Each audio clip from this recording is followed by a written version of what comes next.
Today we are starting a new unit. Okay, proportional relationships and functions. We're starting with proportional relationships.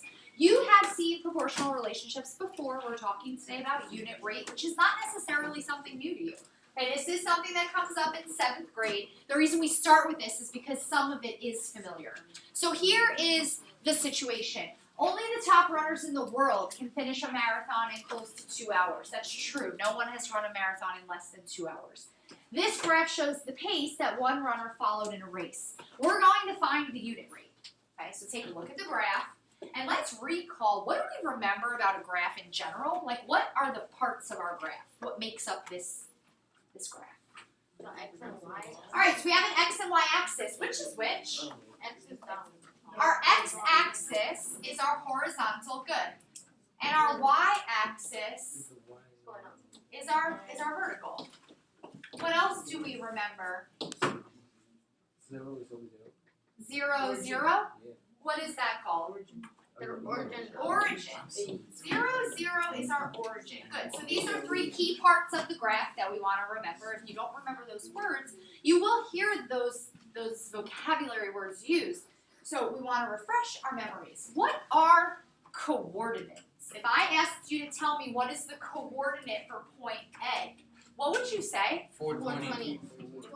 Is it 420 or 20? Why 20 and 4? Who can explain why they're different? Why is it 20 and 4? Because the X goes first. When we represent coordinates, very good, Jeremiah, we use X and then Y. So it's not 4 and 20. A would be 20 and 4. How about B? Who knows B's coordinate? Laura. Oh, never mind. What's the coordinate for point B? Right there. Patrick. 40. 40 and 8. Perfect. Good. Okay, what do these mean? We have 20 and 4, and then point B is 40 and 8. Now, when we talk about coordinates, typically we have a real context to this problem. There's a context here. We don't just have 20 and 4. We don't just have 40 and 8. What do these points mean in terms of the scenario? Ordered pairs. They are ordered pairs, and they represent something. We have a situation. What does the coordinate 20 and 4 represent in our context? Sarai. That he ran, in 20 minutes he ran 4 miles. Yeah, in 20 minutes, this gentleman ran 4 miles. Absolutely. He's wild. Okay, and how about point B? What does that tell us? What did he do for point B? Go ahead, Sarai. He ran, in 40 minutes he ran 8 miles. In 40 minutes, he ran 8 miles. Absolutely. Okay, so what do we notice about the line? It goes straight. It's a straight line, which means what? It's, oh my god, I was. The fact that unit it's rate is the straight. same to all. It's constant. Yeah, so he's keeping a consistent pace. And what else do we notice about the line? It's a straight line, so it's linear. What else?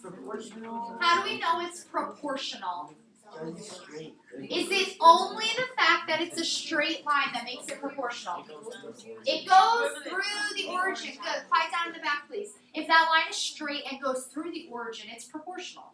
Now, in our next couple of weeks, you're going to see straight lines like this.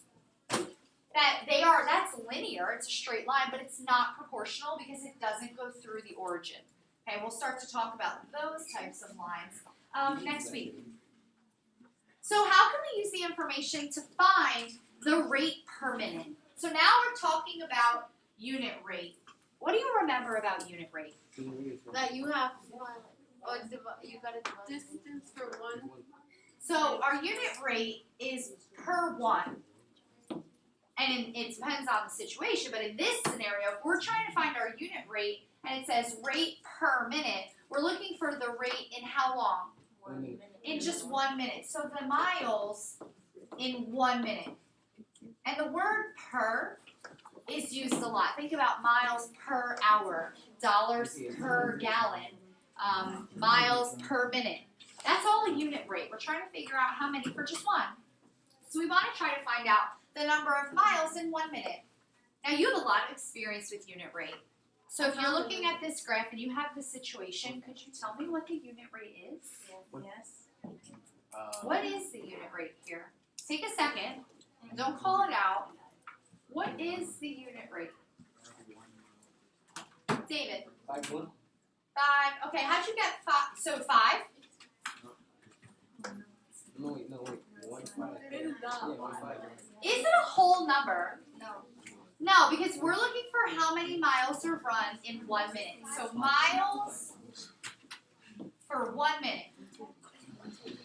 And what do we know? In 20 minutes, you have 4 miles. There's 4 miles. We know 4 miles in 20 minutes. And we need to figure out how many miles in 1 minute. So how are we going to do that? Divide by the big one. We're gonna, I like how you use that terminology. You can divide by the big one. We did a lot of work in previous grade levels with the big one. What is my big one here? 20. 20. So if I divide 4 divided by 20 is what? Some of you say the decimal 0.2. What is that as a fraction? 1/5. 0.2 is equal to 1/5, which that kind of makes sense, right? Like 1/5 of a mile in a minute. How many minutes does it take this gentleman to run a mile? 5 minutes. And that makes sense because 5 minutes for 1 mile, 20 minutes for 4 miles, 40 minutes for 8 miles. We kind of already answered this, but think about the ways you can represent a unit rate. The unit rate that we came up with, which is 0.2 miles, represents what? That's as far as he goes in just 1 minute of time. Could I have done a unit rate the other way and found how many minutes it took for 1 mile?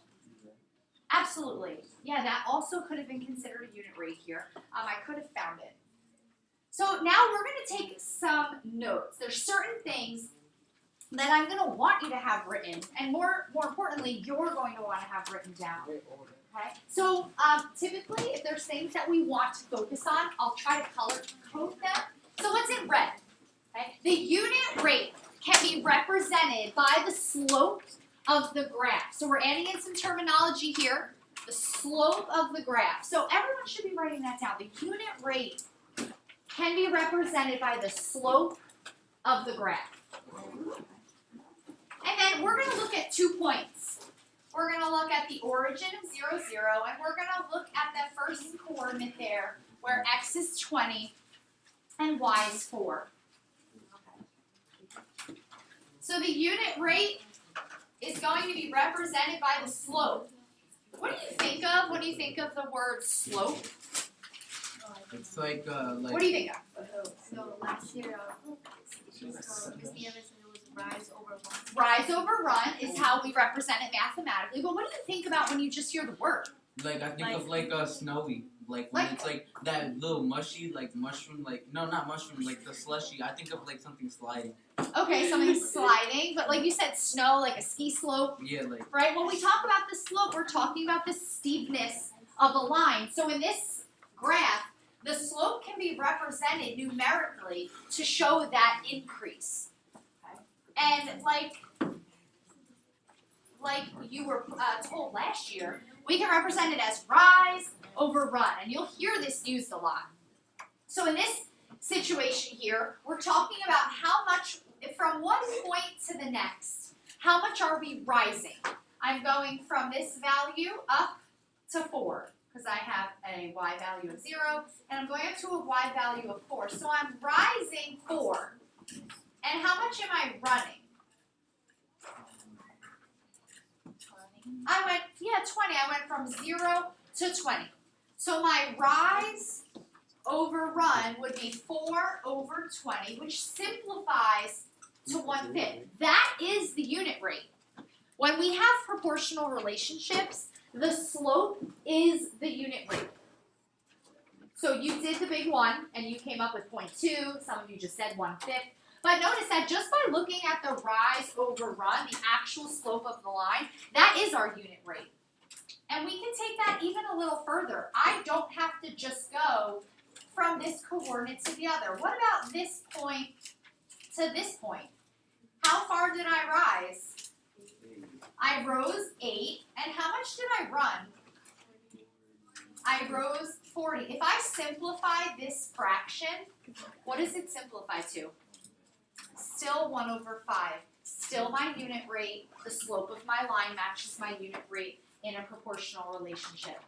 Okay. And it's really important, and this is where a lot of us get hung up when we start to talk about rise over run.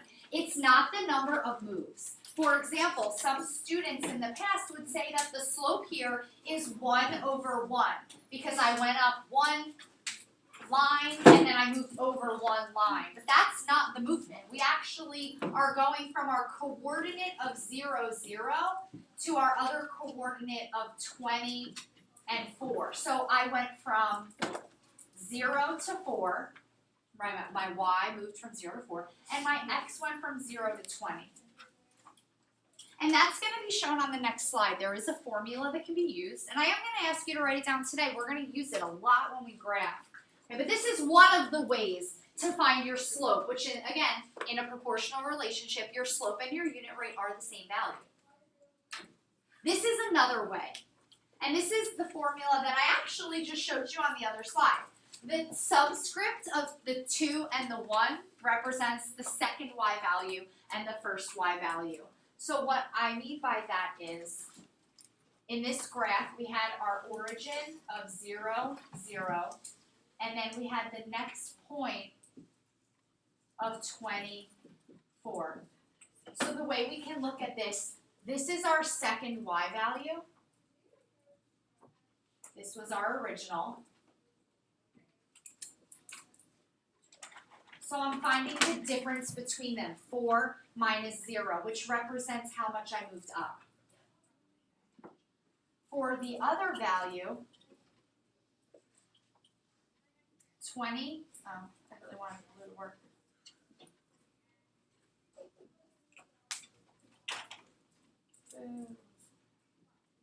Oh, I can't. 20 is our second x.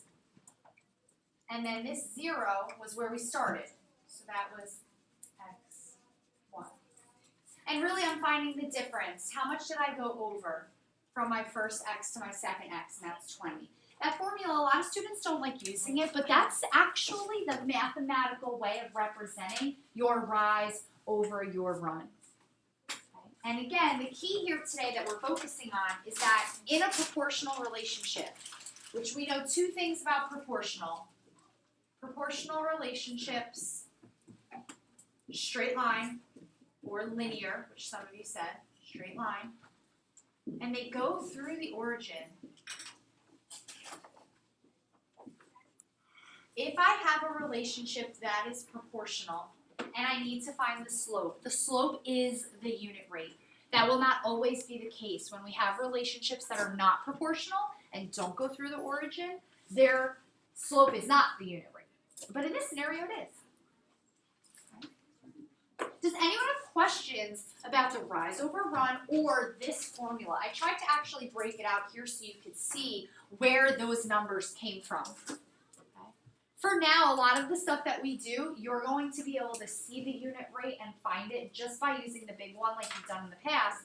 But as we start to connect this topic to graphs, we want to have another way of finding it. If I were looking at a graph, where would I find my unit rate?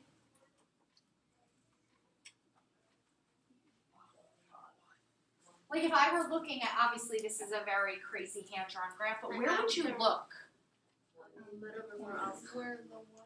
Where, which one? Because that's a great, like I'm gonna look for the number 1, but which on the y. one? On the x-axis or the y-axis? Wait, So like let's go back here. In this example, if you were gonna find the unit rate for this situation, we're looking for the number of miles that he runs in 1 minute. Where are you looking? if you were gonna use the graph, this graph's a little tough because you're not gonna be able to find it. But where would it be?